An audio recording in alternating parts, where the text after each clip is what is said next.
Well, folks, welcome in to another edition of the LCFP. That's the Laners College Football Pod. Reagan, great to have you, man. Our first episode of the off season. How we feeling? Man, 2026 season can't come soon enough. Let's go. We are in the thick of it in March. It's March 2nd, 2026 when we're recording. We're a few months into this year. It's crazy. I almost still wanted to say new year, but we are well into the off season. Spring ball is fast approaching. We've taken about a month-ish off of the pod and any regular content. So thank you guys for giving us a little break, bearing with us. But man, we are excited. These off-season episodes, sometimes, Reagan, I have to catch myself. I can get even more giddy or excited about some of these off-season episodes, just because it's like I don't get to watch any games during the off-season. So this is like my fix of college football. I don't know if you feel the same way. Oh man, it's the exact same way. I'll find myself watching random videos or other pods and whatnot and just sitting there like, oh, chomping at the bit, ready to get back into it. Some people are talking March Madness here, beginning of March. We're about ready for the bracket, but I'm still locked in on college football, man. That's right. That's right. There's been a lot of crazy stuff going on, big news, transfer portal moves, but we're not going to talk about any of that tonight. Tonight, we're going to have some fun. We're going to get some like way too early thoughts and maybe even predictions. Hate to throw that P word out there in March. We're still half a year away from the season, but we might even throw out some way too early predictions on this episode, Reagan. Yeah. But real quick, before we hop into that, man, I got to tell you a quick story. I'm out and about, and the green duck buck hat. It's a staple for me. Us follically challenged guys, we're out here rocking hats every day when we're not at the office. And I'm out and about, just out randomly at a store, and somebody pulled me aside and said, "Hey, true story." Said, "Hey, that's a really cool hat. Where'd you get that?" And I said, "You know what? Duck Co. Code LCFP in the checkout. The number one. I was actually flashing the pod a little bit. I'm like, hey, we had the number one used code through the college football season. So code LCFP when you check out, get yourself a little discount. And I think that they went and picked up a hat for their significant other. It was a lady, and she said that I would look really good on her boyfriend. So true Let's story. go. Come on. Duckbuck in the wild. I know the crew at Duckbuck will love hearing that. So big shout out. Let's go, Reagan. Hey, you got to rep it when you're out and about, man. Come on. Good stuff, man. So when you and I were talking before the show and texting earlier about what are we going to talk about today, I think that the most logical place to start the off season and to get ready for the 2026-2027 season coming up is kind of putting a first thoughts on our top 10 teams that were in the playoff last year and sort of talking about who we think's going to be back, who's going to slip off a little bit, and just sort of talk about those top 10 teams. Look, shout out to the G5 guys for making it. Congratulations. You get your little participation trophy, but we're here for the top 10 teams. We had an amazing playoff last year. 10 Phenomenal. really, really good teams in the top 10 making it. And so just really quickly wanted to run through and see what you and I think about those teams coming into next season. So, Yeah, I love it. I love it. And honestly, Reagan, one further thought on last offseason, or last playoffs as we're in the offseason, like how about Miami going on the road to start the year and then going on a run all the way to the finals? I mean, I know we'll get to Miami, but I just loved seeing those first round home playoff games. Alabama also getting a win on the road at Oklahoma, getting revenge. So it was a really phenomenal playoff, man. And a lot of really quality teams got knocked out in the first round. Like Texas yeah, A&M had a great season and they went home in the first round. So it was a fun playoff. Yeah, let's jump in. This will be exciting. you know, only one place to start. Howie, I know you're not here, man, but you're here in spirit with us for this part of the segment, I think. Indiana Hoosiers, man. Obviously, they're losing a lot to the draft this year. Obviously, championship team, just phenomenal year all around, 16 and 0. Mr. Heisman himself probably gonna, he's the number one pick. It's not too early to say that, I don't think. Oh, yeah. Whether it's the Raiders or if somebody makes a massive trade to go grab him, but he's gonna be the one pick. Um, Indiana, Josh, how you feeling about them going into the year, man? I like Indiana being back in the playoffs. And this is, Yeah. let's make it clear, Reagan. This is not, I'm expecting Indiana to be back as the number one seed, right? This is just Yeah. a yes or no back in the playoffs or not, right? Yeah.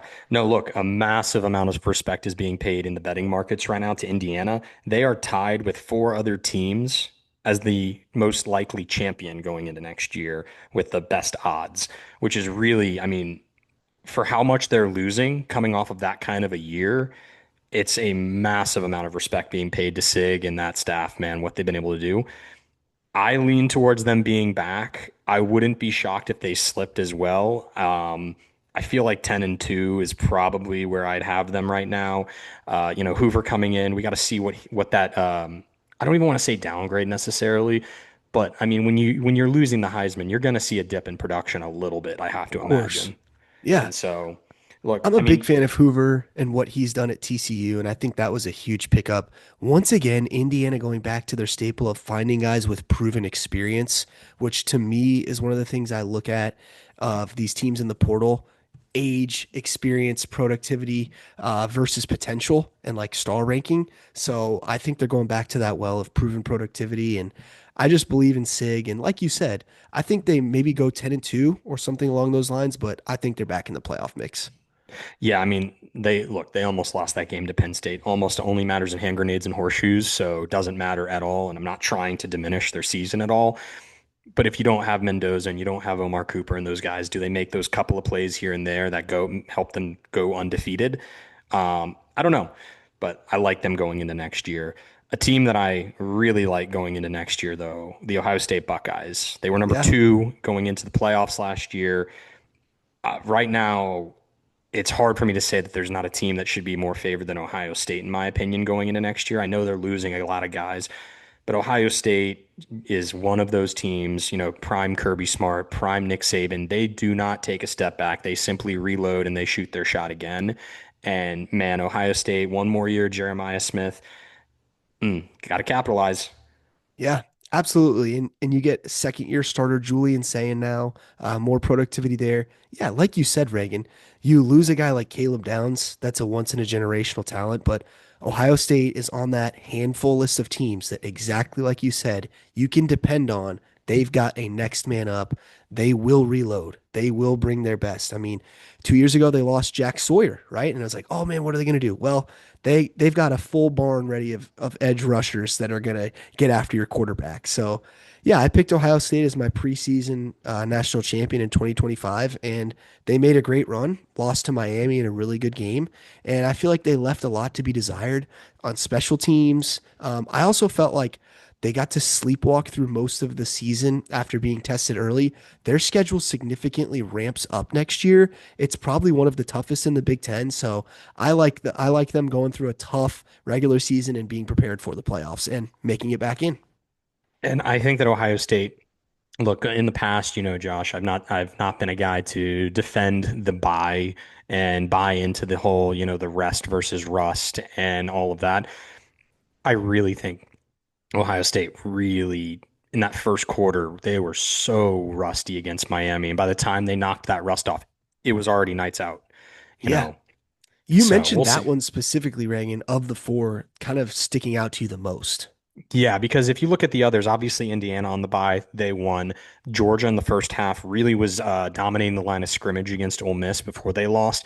So I can't say anything there. And Texas Tech, I think most of us going into that game kind of thought that was a little bit of a mismatch and, the difference in the conference and the toughness, but either way. Number 3, my Georgia Bulldogs. Little old Georgia, down and out, counted out forever. I'm not a guy that, toots the horn a whole lot about my team. I love coming on here and being objective, but I got to tell you, this was the year that I pointed to last year. I thought last year, look, I think that team really, really maxed out. Could we have gone on a little bit longer of a playoff run? Yeah. That was not a team I saw winning it all ultimately. I know I picked it in our bracket for fun, but Sure. I think that this team last year was Kirby Smart's youngest team in his tenure at Georgia. The defense is going to largely be the same. A second year of Gunner. Obviously, losing Zach Branch is going to hurt, but still a staple of tight ends, out there. Um, I got to tell you, I like Georgia going into this year more than I did last year. What are your thoughts? I completely agree. Just like Ohio State, Georgia is one of those teams for me, those handful list of teams that I can count on year in and year out to be there and be in the playoff picture. Until proven otherwise, I'm going to roll with Georgia. I'm going to trust Kirby Smart. I think he's the best coach in college football. Obviously, last year, Sig was the best coach for an individual season, but I just think over the past decade, Kirby Smart's been the guy, and Georgia has been the standard. So to me, they're one of the premier programs in college football, just like Ohio State. Gunnar Stockton returning. Yeah, you lose some pieces like a Zachariah Branch, but man, I just think that defense is going to be tenacious. They showed signs of improvements last year running the ball as well and getting back to good old fashioned Georgia football. I just think you ran into a special Trinidad Shambliss last year that ended your playoff run, and he was magical, man. He almost beat Miami as well. I mean, they had a last second chance, Hail Mary at the end, so it was just tough running into them in a rematch. Yeah. All right, number four, Texas Tech. I feel like this might be our first one where we might have a little bit of disagreement. What are your thoughts? Man, I think a lot of people are high on Texas Tech, just kind of running the Big 12 after seeing it for 1 year. They're obviously the massive spenders in the Big 12, so they're at a significant advantage in that regard. And man, they have a single donor, by the way, that just wants a national championship desperately bad. I just think the Big 12 is still enough of the wild, wild west. I think there's still a one bid league with 12 teams that I could see someone else making a run next year. So I'm going to go with I see Texas Tech falling out of the playoffs. But I don't know. What do you think, Reagan? I'm sitting on the fence on this one, but I lean towards them being in because of that dedication to the spend, to the transfer portal, bringing guys in. I do lean to Texas Tech being back. It is the Big 12, and I could be just silly. And, everybody a year ago was saying, hey, Arizona State, they got Sam Levitt back, and they're going to be the team. And then they had a kind of a subpar year, obviously dealt with some injuries with Levitt and whatnot. Levitt now not at Arizona State, so that'll be a little interesting. I lean towards them being back. I'm not saying with my full chest, so to speak. Yeah. Speaking of single donors that really won a championship, number five, the Oregon Ducks. I think that Oregon, man, another year Dante Moore got scared off from being the Jets quarterback. That's good. I cannot believe we live in the NIL era where somebody would rather stay in college another year and make close to as much money for one single season as he would have been the number two pick to the Jets. What a But wild he time. is, oh, man, it's insane. But obviously, the Oregon fighting Nikes, oh, excuse me, the Ducks. Yeah, man. Dante Moore being back really, I think, got shown out in that game against Indiana. I've not been the biggest Dante Moore guy. I got to tell you, Really? I think you and a lot of other guys are a lot bigger on him than me. I think he's one Yes. of those guys that has all the physicals, Yep. but I want to see him in a big game. 0-2 against Indiana, got thumped at home. If it wasn't for a pick six, that 30-20 game is not even as close as it was. So, Right. I lean to Oregon not being back. You? Wow, Reagan. Yeah. Okay. Man, I think the Big Ten is extremely tiered. And I think that Oregon and Dan Lanning are getting a lot of flack for not being able to win a national championship. And I have a lot of sympathy because I realize it's insanely difficult to win a national championship, and only one team can do that every year. And so every year that goes by, the noise gets louder.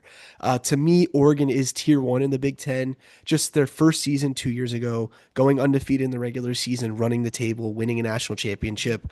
Yeah, I am certainly higher on Dante Moore than you. At the end of last season, I definitely felt some of those things that you shared as well, just decision making and protecting the ball.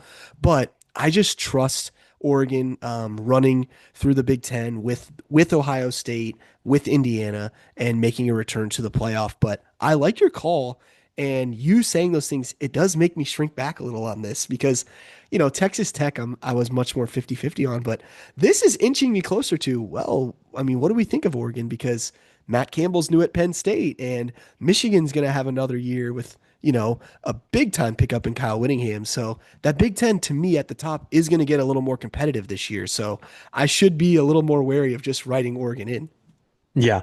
No, I think that they are. I definitely agree with you as a program. And again, individual seasons don't define a program. I do think that they are in that first tier. I think they're excellent. I think Dan Lanning is the irony is Dan Lanning reminds me of Kirby Smart, and I know that that's just natural with him being a part of that coaching tree. That's right. But before Kirby broke through in 2021, it was all about Kirby can't beat Bama, he can't win the big one. So this is not a he can't I'm not making that. He's not a guy that can win the big one or anything like that. I'm just not a big believer in Dante Moore. And maybe I know that's a Sure. hot take right now, but and I could again be proven very wrong, but I'll call that shot right now. A team that I called my shot on and I was 100% right was Ole Miss, and I'm not taking Ole Miss from you, Josh. I called it that Trinidad Chambliss was going to be back. He was going to win Oh that yeah, you lawsuit did. all day, and he did.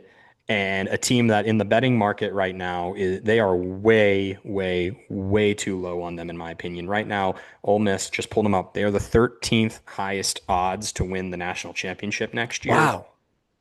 They took Miami to the last play of the game. If it wasn't the last play of the game, that's a clear PI in my opinion. They're just never going to call that on the last play. They're going to swallow the whistle. Sure. Um, but they took Miami to the brink, and Miami again took Indiana to the brink. Yep. So Ole Miss, they're back. I think Pete Golding answered those calls going into the playoff game. Obviously, super emotional. Two wins. Um, Beat Georgia. Trinidad Chambliss is a special, special player, and when you've got a special player like that, there might be a little more inconsistency and they might, stumble here or there against a smaller game or something like that. But man, he is special. I'm calling that he's going to be back. They're going to be back. And I wouldn't be shocked if they're in the SEC championship game and Wow. they're going to, yeah, no, I'm very high on Ole Miss. No, dude, you called that. You were blowing up our group chat over the last couple months. Just wait, just wait, just wait. When all of us were freaking out and sending screenshots of different reports and news, and you nailed it. Trinidad, of course, finds a way, and then somehow, Joey Aguilar doesn't have, more eligibility, which is a story for another day. Just so inconsistent, the Wild West, and insane. But before last season, when we did an off-season episode, I called Ole Miss as making the playoff, and I felt like the only person out there that was calling it. And now this goes against everything in my nature, Reagan, because I 100% agree with everything you said about Trinidad Chambliss, and I think he was. Again, I'm not saying the best player, but I think he was the most electric player in college football last year. And I think he was the guy that had to put his team on his back more than anyone else, even Fernando Mendoza, Heisman winner. I just think Mendoza had more weapons around him. And I think the fact that you lose your head coach heading into the playoff, phenomenal. Here's the difference. Pete Golding proved me wrong in the playoffs. He went further than I expected. He beat Georgia. I did not expect that. And he took Miami to the brink. I do not believe in Pete Golding as a head coach, Reagan, which is against everything in my nature because he has so much buy-in, so much momentum, and I do think Trinidad Chambliss is the best returning starting quarterback in the country next year. So I'm taking Ole Miss to be out of the playoffs, though. Wow. You're taking your own words, the number one quarterback returning out. I Out, love it. I love out. it. All right. Speaking of another team, that was the best season in Ole Miss football history. Another It team, was. best season in their team's history, A&M, Texas A&M. Are they back or not? Texas A&M, I'm going with they're not back as well, Reagan. And part of this is just the numbers game. And I'm like, man, there's some really good teams in the SEC that were on the outside looking in last year, like an LSU, like a Tennessee. I love Mike Elko. I am a massive fan of his. I am not a big believer in Marcel Reed, and I was lower on him than I feel like everybody else, especially Eli and Howie throughout the year, and Johnny, I believe, too. So I am just going to go with a regression to the mean a little bit for A&M, and I'm taking them to be out You don't think that they're going to have another 27-point comeback before they lose their final game of the year? against South Carolina, Reagan. Yeah. No, I agree with you. I think that again, I think A&M really I think that Texas game did them in psychologically at the end of the year where they continued to be little brother. They had everything in front of them, the number 2 seed on a silver platter ready for them to take it and they lost to Big Brother. And it's just kind of typical. And I don't think A&M is back next year. I'm not big on Marcel Reed like you. I think he's an above average SEC quarterback, and I think at some Yeah. point in this offseason we'll go through some starting quarterback rankings for all the conferences and do some of that stuff. I think he's very very solid. I don't think that he's elite, even as a college quarterback, and so I tend to agree with you. Somebody that I do think is an elite college quarterback, John Mateer, Yes. Oklahoma. Are they They are back? back, Reagan. They are definitively back. I love John Mateer. I think pre-injury, he was one of the best, if not the best quarterback in the country. I believe in their defense wholeheartedly. I think their defense will be even better next year. Year two for the Ben Arbuckle and John Mateer combo, and I think they'll improve and be healthy. And I think Oklahoma will be back. How about you? Man, this is a team I really am on the fence on. A lot of good stuff. Returning head coach, returning offensive coordinator, returning quarterback. That's a really solid foundation to start a year off. Mateer was actually, when he got hurt, he was the Heisman front runner on the betting markets and stuff Yeah, like that. So I do agree. He's excellent, especially as a college quarterback. We'll see, what happens after that. But man, I'm 50-50 and I think it's a numbers game and I'd lean no just totally. because it's so hard and we have so many teams that I think are going to be back. You got to pick some Right. that are going to be out. I think Oklahoma's out. I actually wanted to go back a minute ago and you said you listed a couple teams that you think we're going to be in.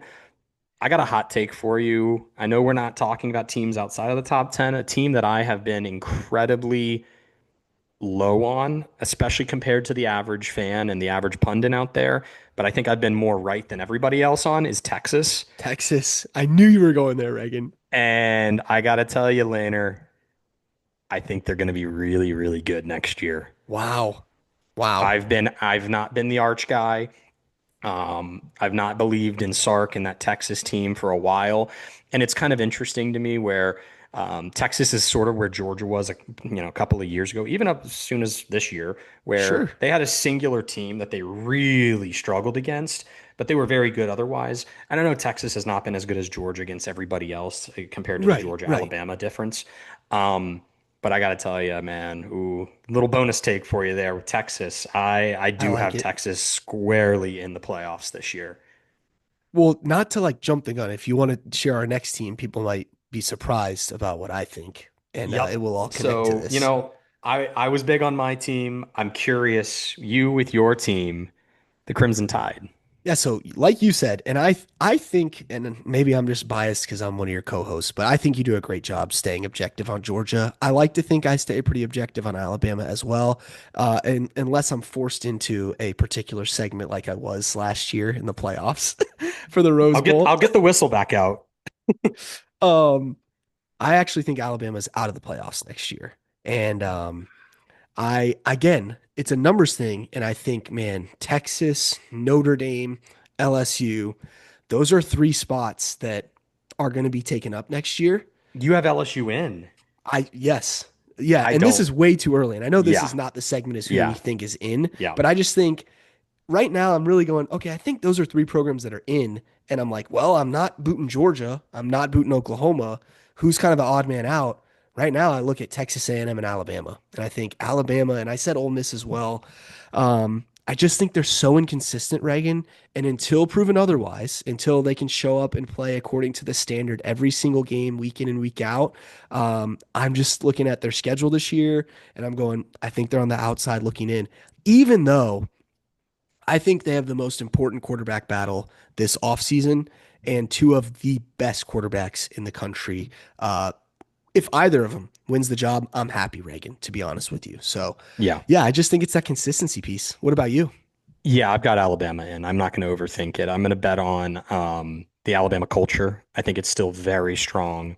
I think that the offense completely imploded last year. I don't know really, there's not been enough that's come out around what happened with the injury and whatnot to tie at the end of the year where I don't know if he was or how bad it was or wasn't. He's done, look, I'm going to credit him for not making an excuse and just sitting there blaming. If you're out there, you lace the cleats up and you put the pads on, you're expected to perform. I've got Alabama in. I think that before the year, expectations were super high. Obviously, the FSU game week one kind of dipped immediately, but we can't forget how really good they were for like a 7, 8 week stretch in the middle part of the year last year. I'm betting on the infrastructure of Alabama. I think they'll be back. I still think that they're one of the top five blue chip ratio teams in the country. I think DeBoer gets a little too much hate for, look, he's the guy that stepped in after the best to ever do it, and that Sure. pressure is self brought on. I do have Alabama back next year. I do. So I like hearing that. hey, yeah, I think I'm one of the more objective fans, especially on Alabama and whatnot. And by the way, they've got their biggest game at home in Bryant-Denny. It's true. So when was the last time Georgia beat Alabama in Bryant-Denny? It was before, gosh, '06, '07, somewhere in there. It's been a It's hot true. minute. So we'll see. Last one in the top 10, we got Miami. Team that probably, aside from Indiana, lost the most after the year that they just had. Both their edge rushers, both their tackles, and their starting quarterback. I know Miami's one of those teams that they're a fine oiled machine when it comes to the portal. I think they've done a really good job of backfilling as best as they can. I think Miami made it by this much for those on pod. It's about an inch, made it by the skin of their teeth. I don't think Miami makes it back. I think Miami has a good Wow. year. I think Miami has a good year. I do. I think they'll be somewhere in that 9 win range, maybe 10. But in the mid CC, they didn't even win the conference last year, man. And it's Right. still Miami. They're still going to choke 1 to 2 games. They have no business choking. And if they lose that Notre Dame game, and that is going to be one of the biggest games Oh of the yeah. year, because that is literally one of Notre Dame's 1 or 2 real games of the year. Right. And Right. so I don't think that Miami's going to win that Notre Dame game, and they're still Miami. They're going to choke a game that they have no business choking. Yeah, you got a South Florida team that's going to go to the Midwest in mid-November on the road for that team's like biggest game of the year by a long shot. So I don't Yeah. like Miami's odds for that game. I was thinking Miami's out, but then I'm like looking around the rest of, as you and Howie have affectionately coined it, the mid CC, and there's just nobody that jumps out at me. It feels like this feels just like the safe bet for me, Reagan, to go like Miami versus the field. Normally it's like, oh yeah, take the field. In this case, I'm actually like, I think I'm just gonna go with Miami because the typical powers at play in the ACC are just so unreliable now. I mean, Dabo has not figured out the portal era. FSU is a straight wild card, and the last 2 years has been a dumpster fire. And I think Norvell, I don't know how he still has his job, right? So Louisville is the one that I go, man, I think they had a top five portal class. Jeff Brom is a coach that I respect the heck out of. Georgia Tech as well with Brent Key, but I'm just going with Miami. Miami and Notre Dame, Reagan, the last 2 years were breakthroughs for me. I was that voice of they can't do it, they can't do it, they can't do it until they prove me otherwise. And last year, Miami proved me otherwise. However, like you said, they still didn't win the ACC, and they still did choke some games that they can't afford to choke. So I think your points are really good, and you're making me reconsider, but I'm going to go with Miami as I backing. think you're forgetting one guy that had no business being fired, in my opinion, and has found his way to the great Commonwealth of Virginia. That's true. James Franklin at Virginia Tech. I'm not saying this year, but I Okay. do think James Franklin and Virginia Tech is going to be a force next year. They have obviously a phenomenal portal class. Ton of Penn State guys followed James Franklin over. Yeah. And I think that they're rebuilding something that is going to look more like, the mid 20, the 2000s to the early teens, where they were really on a roll there for a while. Um, Again, it's still Miami. Like they are Yeah. so talented. They proved that in the playoffs how truly elite they can be. And Mario, I think, is a phenomenal recruiter. I think he's a Yes. very solid game day coach. He's still prone to bad decisions, obviously, Yeah. but man, they made it by this much. They They really made it by did. this much, I and I really hope that Virginia Tech builds a great program there. And I believe James Franklin's a program builder. I mean, he did it at Vanderbilt for a very brief stint. He did it at Penn State. And people forget like the latter years of Penn State, he just had got them to that point. He's the one that got them to that point and created those expectations for himself. As the great Kirby Smart or Nick Saban would say, is he's the one that created those expectations for himself. So credit to him. But he dragged him out of that Joe Paterno era and that dark yeah, cloud that was over that program. And so he's a program builder, man. I believe in him and I hope it happens. If yeah. Lane Stadium is rocking, bro, like that, I mean, we need that, Reagan. We need it. Hey, Laner, newsflash: it's really hard to beat Ohio State. Look, it's really hard to beat Oregon and Ohio State, and now Indiana's showed up at the table. Look, they were a couple plays away last year from potentially their entire season swinging, and I don't think anybody thinks that if they win that game against Oregon, that they lose the game to Northwestern, that they lose some of those ancillary Right. games. But Right. Either way, just initial thoughts. So to tally them up, you have Indiana, Ohio State, Georgia. I think you had Texas Tech. You had No, Oregon. I'm a no on tech. You're a no on Tech. Okay. You had so then three. You did have Oregon back, but then I made you a little iffy on that. You didn't have Ole Miss. You didn't have A&M. You had Oklahoma. You didn't have Bama, and you had Miami back. So you had Yes. six of the 10 returning. I had Indy, Ohio State, Georgia. I had Texas Tech. Again, I don't really know. It's the Big 12, and I don't want to seem wishy-washy, but man, I don't have Oregon. I do have Ole Miss. I didn't have A&M or Oklahoma. I had Bama, and I do not have Miami. So we both had 6 out of 10 coming back. Wow. Yeah. But very different, a very different group of six. I mean, three or Yeah. four of those were the same, but a few Yeah. differences. And shocker, you found your normal players back, your Right. Ohio States, your Georgias, and I think Indiana's here to stay at least as long as Sig is Yes. around. I think that's I know it's only been 2 years, and it seems like oh they're going to be back, sure, but I think when you have a tier one coach, which that's a whole Yes. separate video by the way, Yeah, we need Sig to. is clearly tier one, and Oh so yeah. yeah. We need to another episode. We did this one last year, and I can revisit my top 10 coaches from last year, Reagan, and we can evaluate where they've fallen or jumped because there's Ooh, I'd love absolutely it. a new coach in that top 10 firmly in there. So, and I want to hear There, your top 10 list as well. yeah, there needs to be a new top three, top two coach. Yeah, Even potentially a number one. It's on the table. absolutely. Absolutely. Well, this was a lot of fun, Reagan. Thanks for doing this, man. Great stuff. As always, thanks to our partners at DuckBuck, duckbuckco.com. Code LCFP for 15% off. Loved hearing that Duck Buck in the Wild story, Reagan. You said at the Man. grocery store or something, lady Yeah, stopped I you. don't I mean, remember. it's It might have been incredible. it might have been Target. Honestly, it was a couple of weeks ago, and I thought about texting you, and then I got sidetracked. I was out shopping, but no, it was really awesome. And I think something that you and I want to do. Obviously, you've got some big things in the not too distant future, but I think we want to do some regular, at least couple, video a week, if not a little more, for the viewers. Absolutely. So stay tuned. Like Reagan said, on the YouTube channel, on the podcast feed, we're going to give you guys some great off-season content and have a lot of fun. We're going to look very foolish a year from now, Reagan, but that's part of doing this. Yeah, something that I want to do is really just hold to, have these things and then come back to them next year, like you were saying, the coaches' rankings and stuff like that. Let's come back and where'd we hit? Where'd we miss? Absolutely. Well, guys, thanks again for tuning in. This is Laner signing off.